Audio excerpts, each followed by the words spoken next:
تاریخ دمشق کی روایت میں عرض کیے دیتا ہوں، مصطفیٰ کریم علیہ الصلوۃ والتسلیم تشریف فرما ہیں، حضور کے صحابہ موجود ہیں، حضرت علی المرتضیٰ شیر خدا رضی اللہ تعالیٰ عنہ تشریف لاتے ہیں اور بیٹھنے کے لیے جگہ نہیں ہے، تو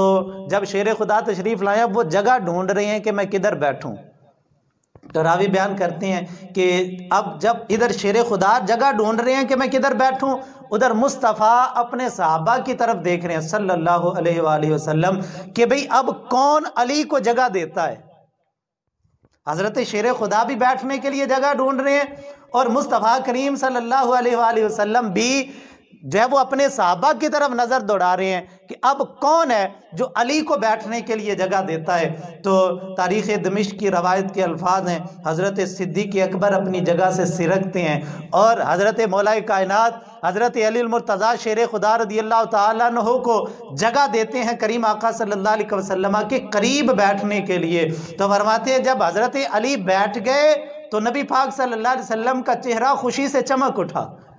حضور خوش ہو گئے، اور مصطفیٰ کریم علیہ الصلوۃ والتسلیم نے جو الفاظ ارشاد فرمائے کمال کر دیا میرے پاک نبی صلی اللہ علیہ وسلم نے۔ ایسے تو نہیں فرمایا، حضور نے فرمایا اوتیت جوامع الکلم، میرے رب نے مجھے جوامع الکلم عطا کیے ہیں۔ اور علماء نے لکھا ہے مصطفیٰ کریم علیہ السلام 2 جملے بول کے کوزے کے اندر دریا بند کر دیا کرتے تھے۔ مصطفیٰ کریم علیہ السلام نے فرمایا یا ابا بکر، اے ابو بکر، انما یعرف الفضل لأہل الفضل ذوی الفضل، اے ابو بکر عظمتوں والے کی عظمت کو عظمت والا ہی جانتا ہے، سبحان اللہ سبحان اللہ، شانوں والے کی شان کو شان والا ہی جانتا ہے۔ ان ملنگوں کو کیا پتا جو بھانگ کے نشے میں مست ہو کے علی علی کے نام کے نعرے لگانے والے اور حضرت شیر خدا کے سراسر عمل خلاف کرنے والے، ان کو کیا پتا شیر خدا کی شان کیا ہے، حضرت مولا کائنات کا مقام و مرتبہ کیا ہے، ان کو کیا پتا۔ ہاں پتا تھا مصطفیٰ کے یار ابو بکر کو پتا تھا، سبحان اللہ،